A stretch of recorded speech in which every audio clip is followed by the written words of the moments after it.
lá muito distante, num tempo em que mente nenhuma pode alcançar, quando nada existia, só havia Deus.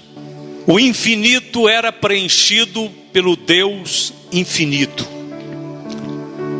1 bilhão de quilômetros para a direita, 1 bilhão de quilômetros para a esquerda, em qualquer um desses lugares, a presença de Deus estava ali.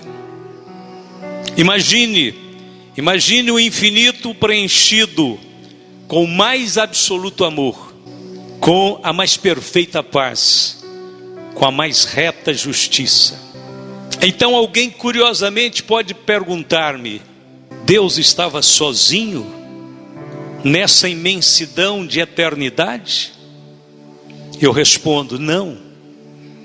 Deus nunca estará sozinho, porque Ele é um Deus triuno, Pai, Filho e Espírito Santo. O Pai ama o Filho ama o Pai, o Espírito Santo ama o Pai e o Filho e vice-versa. A Santíssima Trindade é o modelo e a base da comunhão, da unidade, e muito especificamente é um modelo de família. Assim o Deus triuno na eternidade estabelece a sua glória no céu, e ali Pai, Filho e Espírito Santo planeja encher aquele lugar com muitos filhos. Porém, para que houvesse a concretização desse sonho do Deus Trino, de trazer, de levar para o céu, e colocar junto com eles muitos filhos, isso exigiria um plano eterno, um plano que teria que ser elaborado antes da criação de todas as coisas. E este plano realmente veio a existir na eternidade passada. Primeiro grande momento da preparação desse plano foi quando o Pai, o Filho e o Espírito Santo, no seu modo eterno de existir, na plenitude deste amor, desta comunhão, este Deus Trino compreende, chega ao profundo entendimento que uma criação, para ser perfeita, teria que passar por 3 etapas. A primeira etapa ainda não tinha acontecido, era da geração. Deus tinha que criar todas as coisas. Segundo, da degeneração. E terceiro, da regeneração. Para que se tornasse família de Deus, então ela necessitaria ser amadurecida, ser trabalhada, ser treinada, ser preparada, e acima de tudo, ela dependeria de um fator que estava fora dela, das suas condições pessoais, de sua capacitação pessoal. Esta criação necessitaria de um redentor perfeito. Mas só existiam 3 pessoas perfeitas no universo. Só existia a pessoa do Pai, a pessoa do Filho e a pessoa do Espírito Santo. Então, no conselho divino, uma dessas pessoas teria que se tornar humano, descer até nós, se tornar o nosso representante e se tornar o nosso redentor.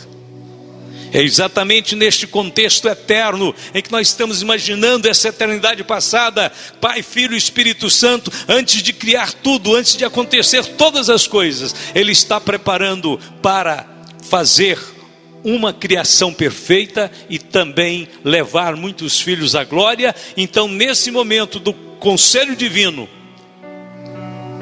a segunda pessoa, se podemos dizer segunda, mas a pessoa do Filho diz: Pai, eis-me aqui, no rolo do livro está escrito de mim, venho para fazer a tua vontade. E então o Pai envia o Filho a este mundo. Ele desce como homem, e isto cumpre literalmente quando a Bíblia diz: e o Verbo se fez carne. E então o Verbo se faz carne, habita entre nós, e nós vimos a sua glória, como a glória do unigênito do Pai, cheio de graça e de verdade. Jesus disse depois, mais tarde: para isto vim ao mundo. O Pai me enviou e eu faço tudo o que lhe agrada.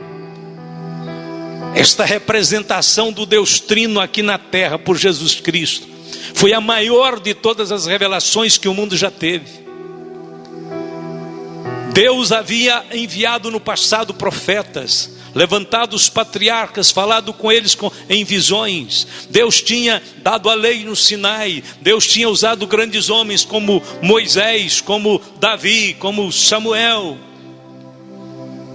Mas a Bíblia diz que, vindo a plenitude dos tempos, Deus enviou o seu Filho, nascido de mulher, nascido sob a lei, para remir todos que estavam debaixo da lei.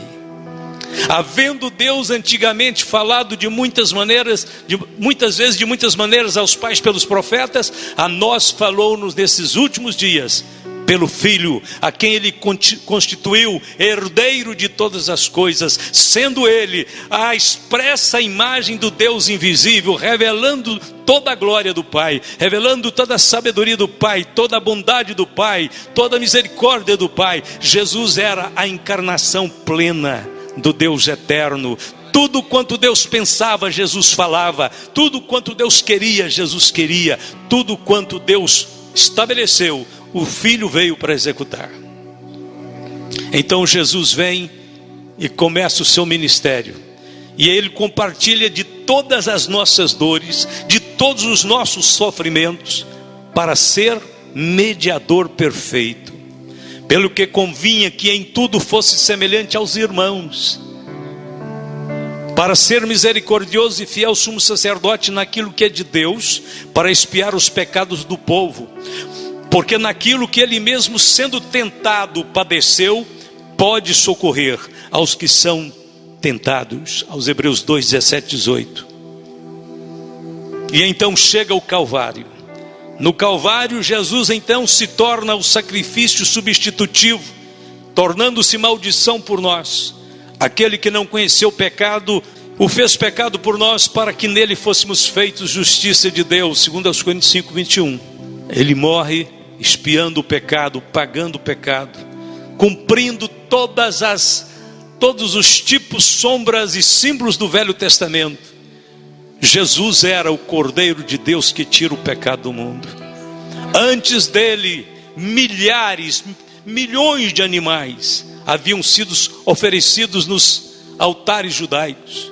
Cada animalzinho daquele, cada ovelha, cada bezerro que era oferecido, era um lembrete de que Jesus daria a sua vida por nós. Era um tipo, era um símbolo. Jesus realmente foi crucificado ali em Jerusalém, exatamente numa sexta-feira, que era o dia do culto que antecedia a Páscoa, onde um cordeiro era oferecido por todos. Exatamente na hora do culto matutino, 3 horas da tarde, Jesus rendeu o Espírito e entregou-se ao Pai e disse: está consumado. Ele estava pagando pelos nossos pecados. Ele era o Cordeiro perfeito. Todos os animais, todos os cordeirinhos que morreram antes, eram apenas sombras, tipos, incompletos, imperfeitos, provisórios. Mas Cristo não. Cristo era o sacrifício completo. Ele morreu uma vez só. Ele não precisa de repetir o seu sacrifício, porque o efeito do seu sacrifício é eterno. Então o Senhor Jesus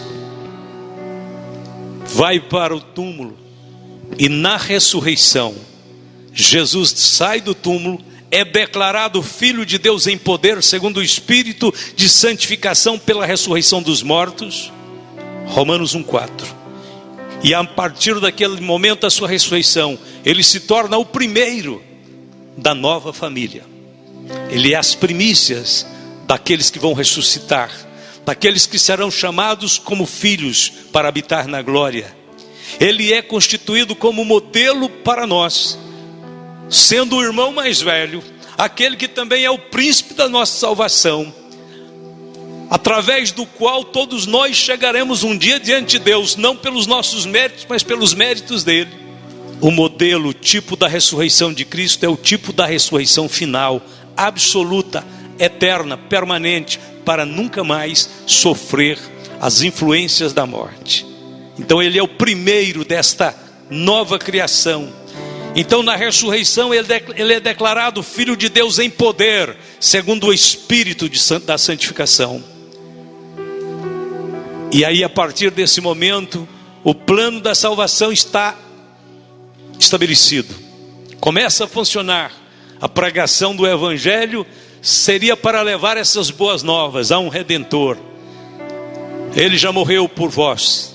O caminho já foi aberto.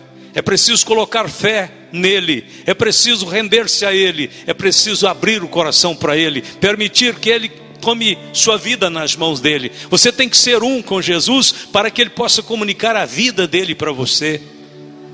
Como assim ser um com Jesus, pastor? Jesus explicou isso. Ele diz, ora, é como uma árvore, uma videira. Ali está o tronco da videira, ali estão os galhos da videira. Eu sou a videira verdadeira, vocês são os galhos. Quem está em mim e eu nele, esse dá muito fruto, porque sem mim nada podereis fazer. E por aí Jesus vai falando quem é Deus. Ele é a revelação de Deus. Quem é Deus? Deus é Pai. Pai remete ao sentido de afeto, de segurança, de cuidado, de amor. A obra do Filho nos trouxe perdão, mas não apenas perdão. A obra de Cristo na cruz também nos concedeu o direito de ser chamado Filho de Deus, nos possibilitando a formar, a ser integrados nesta família de Deus que vai habitar na glória. Este propósito que estava na mente de Deus desde a eternidade só podia ser consolidado por meio da vinda de Jesus Cristo a este mundo. A Bíblia diz que ele nos predestinou para filhos. Deus não vai fazer nada fora de Cristo. Tudo que Deus promete fazer por nós é em Cristo. Mas vindo à plenitude dos tempos, Deus enviou o seu Filho, nascido de mulher, nascido sob a lei, para remir os que estavam debaixo da lei, a fim de recebermos a adoção de filhos. Glória a Deus. Você pode e deve buscar Cristo para se tornar filho de Deus, para fazer parte da família de Deus que vai morar no céu. Concluindo tudo isto, Deus não apenas ama, Deus é o próprio amor. A essência do Deus Trino é amor, bondade, misericórdia. Jesus revelou-nos um Pai de amor. A fé em Jesus nos conduz ao novo nascimento, e o novo nascimento nos torna filhos de Deus. Vamos então estender as mãos e orar pelos nossos irmãos em Cristo. Querido Deus, Pai Todo-Poderoso e Santo, estende agora a destra da sua misericórdia e do seu poder, derramando sobre estes irmãos a bênção do dom da vida eterna, perdoando, salvando, libertando das implicações negativas da vida, fazendo o Senhor prosperar este irmão, esta irmã, essas crianças, todos que vêm buscar a tua presença, prosperar nas coisas do Espírito Santo de Deus, dando ao Senhor esta experiência profunda e real. Em nome de Jesus, nós abençoamos agora, que hoje seja o princípio de uma nova caminhada, uma jornada com Deus, uma caminhada com o Senhor Jesus Cristo, Filho do Deus vivo, nosso Salvador bendito. Oramos e abençoamos toda a tua igreja, hoje e sempre, no santo nome de Jesus.